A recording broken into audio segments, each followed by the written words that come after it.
mayam buhan mamaktada punsiba yumnan mataram osari ngasi pisasni gi makata pa episode 65 puduna laksari aina movie si patopa matamna soi kilan ki ba amadi si thanando ba yorobasu mayam na ngapiyo mayam na nungsi biduna sini nasibusu like comment amadi subscribe to biramu hajari sini nasibu support to bibasin busu aina haningai litana thagasari fare dudi mayam movie rom da mai onsilas mamang episode ta Rocky Peter Sanchit amadi vidya janganda lagduna seka hoibu thikiba amadi makhoi gi maningda mahapisas oriba bir tholakiba adu phaw mayam ni jingbikhre masigi matung ta pa episode mayam da khudol tamjari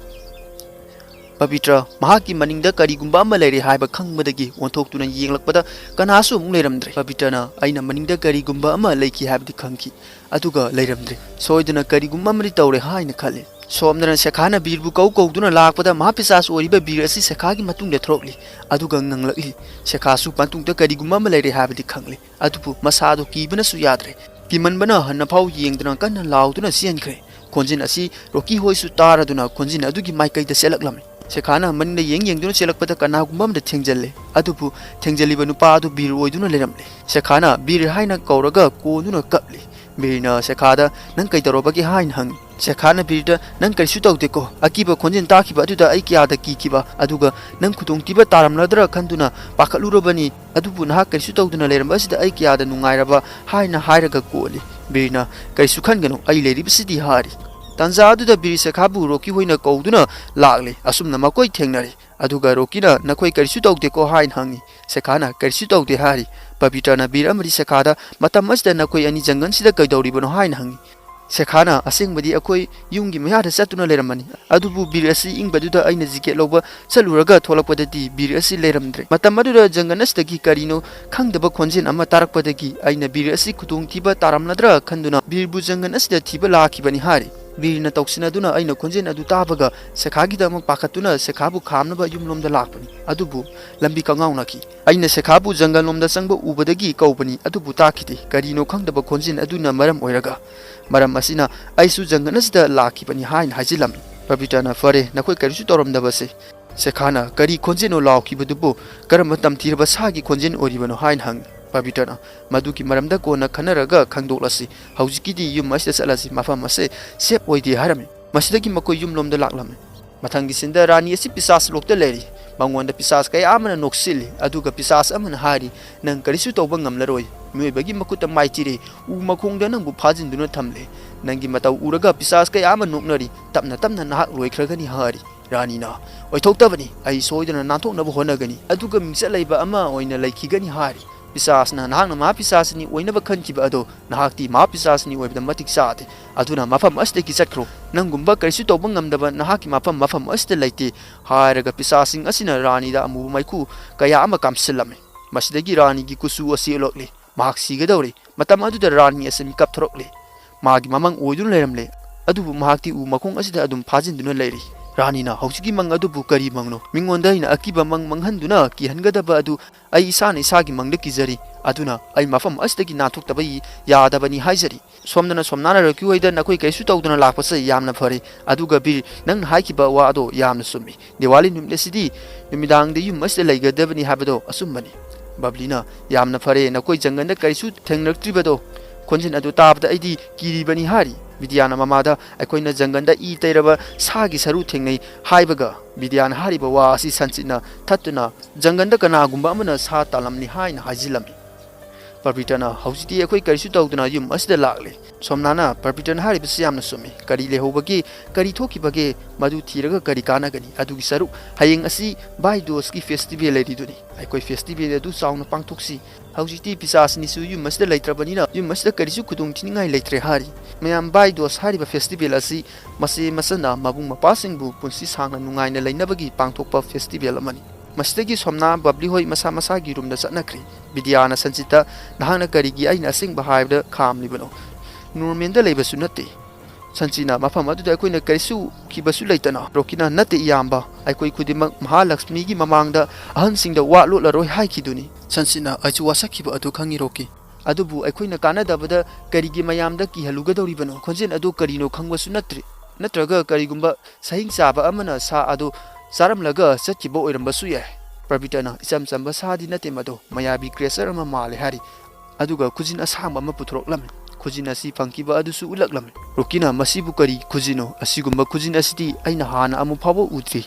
masi karaidagi thengnarakibano hain hangi Pavitana sagi saru leramba maya adudagi phangkibani aina sas tawduna yengbuda kujin asi sa amadagi kujinate mase soidana maya bi cracer amagi kujini mak ikoigi yum masigi mayada yorokle hari somdana bir asi magi kujin adu sangdoktuna leri magi kujin ama yaugdabasu aikoin uba phangi Pavitana pariba kujin asi birgini haibasu aikoina khangmangame bir asi magi asingba sakfam asito ontrokli aduga amuk fakri mahangna leriba asi babuji gi rumno oirami bir ubada babuji asi kirami aduga babuji na makul adu nona duna mahapisas nangna pama khudima karisu apan ba mata leitri mathangda kari tawgadagi haibadu takpiu hari birna matam saraga haiki adu pabo mayamna singnadana honagadabani babuji na birda rani na kamaina tawba birna rani gi game lori mahangna ingona karisu tawbasu ngamloi mahapu angang singna u makong asida fajin duna thamkrabani babuji na birda rani ase isam chambani khangano mahak yamna powerful oibani hari birna sauna babuji da ayese mahapisasni sahi lising kayagi sakti yauribani aibu hatpati lairadana aigi mangda kanamtana lepangamoi aina mafam asida numit kharagi laklibani numit ani khatang ngairabani numit ani asida atiyadagi green star tarakani matam aduda aina aigi sikar ado halagani aina su aigi sikar oigadoriba mi ado hanadagi thirabani adusu masigi yumsida leire hari babuji na kanano hain hangi adubu birna karisu haidana nokli mathangi sinda family asi festival asigi harauna sil langli roki amari Pavitra su wari sanari rokina ngarangi thawdokto henjinna khaluganu hari Pavitra aidi kujin adugi asengbado khangdoknaba honari bani nanugi larekta su masigi maramda yaudi rokina kujin ado saagi oirambasu yai Pavitra masigi maramda wildlife expert amaga tana sira hari adubu rokina wari ase swaida loiselasi yam henjinna khangumsi nungaina leinaba honasi hari Pavitra adubu aigi thamoina di yaningdri karigumba ama leibagum phawri sengnadi khangbadi ngamdri kudung tiba tarakado mali masibu kana oiriba hari atamusida birasi laktuna Pavitra gi matungdagi Pavitra da yenglakli Pavitra ontoktuna yenglakpada birasi yengdaba saduna mafam adudagi zatkre Pavitra su singnabadi phawri asumna makoi ani su mama hoi gi manakta lakli somnana puja gi thali sembaloiraba adudi puja tawrasi hari Pavitra Sudhakar haji phawbo laktibra hain hangi manohorna mahak lakiroi lakhanauda magi masunu pithokpa amale magi manakta satki thabak asinba kya leirabasu bai doski numit asda lakhanauda adum satli hari somnana Sudhakar adu lakhanauda nongnini leirakhini hari bablina masanupi vidya udabadagi masabu kaurami adubu vidya lei hapnabu polang ama paiduna yumlomda halakpada guhala riba mafam adugi gate adu hangdokduna leiba thengnarami masdagi vidya asi masadu pakatna rani gi mayada yenglakpada second ama taadun leibasi urami aduga second asi gate asi gi manungda kamaina leramlibano rani na kariumma khara tawriba jala ai Pavitra babida hairuge haina khalaga rani da muk yenglamlaga setke tawbada rani na nungairibo vidya nahak nangi babibu thuna kawrabro haina hairakli vidya na kina nangna misak amabu hatlaba natra second asi misak adugi natra hari rani na vidya da kanadabada warin thore nganglaganu second asi gi maramda khalaganu tholaka dawriba kudongtiba adugi khalu hari Vidyana nahangna mafam asida fajinduna leri makai aikoida kudongtiba karisu thokloi hari rani na aidi u asida fajinduna leri adu bungarang midangi angakpa khonjin adudi taramgani Vidyana khonjin adu sahing saba sa amana sa chanaba tanabagi makhoni hari rani na noktuna Vidya nangna superintendent gi maramda mayabi gi maramda lari kaya ama paraga angang amana ngangdaba wa adu ngangano madu sagi makhonati kanangumba amagini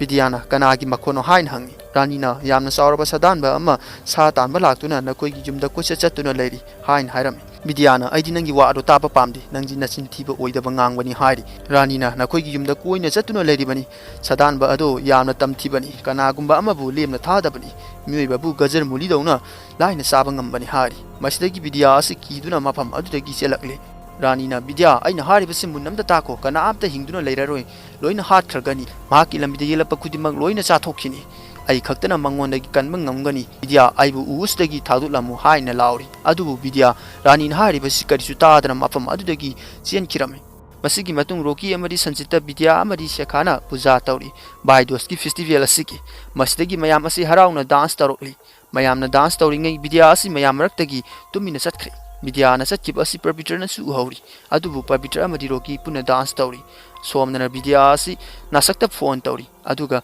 matam subda message thaduna leigedaba nasti haina so hairi aduga phone ado amuk paikhalaktabadagi phone amuk su tawri ꯑꯗꯨꯒ ꯁꯣꯝꯗꯅ ꯕꯤꯔ ꯑꯁꯤ dance ꯇꯧꯅ ꯇꯧꯅ ꯄꯕꯤꯇ꯭ꯔꯒꯤ ꯃꯅꯥꯛꯇ ꯆꯪꯁꯤꯜꯂꯛꯂꯦ ꯑꯗꯨꯒ ꯃꯈꯨꯠ ꯑꯗꯨꯅ ꯍꯥꯏꯔꯛꯄꯗ ꯄꯕꯤꯇ꯭ꯔꯒꯤ ꯃꯅꯪꯒꯟꯗ ꯊꯦꯡꯈ꯭ꯔꯦ ꯃꯁꯤꯗꯒꯤ ꯄꯕꯤꯇ꯭ꯔ ꯑꯁꯤ ꯃꯁꯥꯗ ꯀꯔꯤꯒꯨꯝꯕ ꯑꯃ ꯐꯥꯎꯔꯗꯨꯅ ꯕꯤꯔꯗ ꯌꯦꯡꯂꯛꯂꯤ ꯑꯗꯨꯕꯨ ꯕꯤꯔ ꯀꯔꯤꯁꯨ ꯈꯪꯖꯅꯗꯕ ꯁꯥꯗꯨꯅ ꯃꯐꯝ ꯑꯗꯨꯗꯒꯤ ꯆꯠꯈꯤꯔꯝꯃꯤ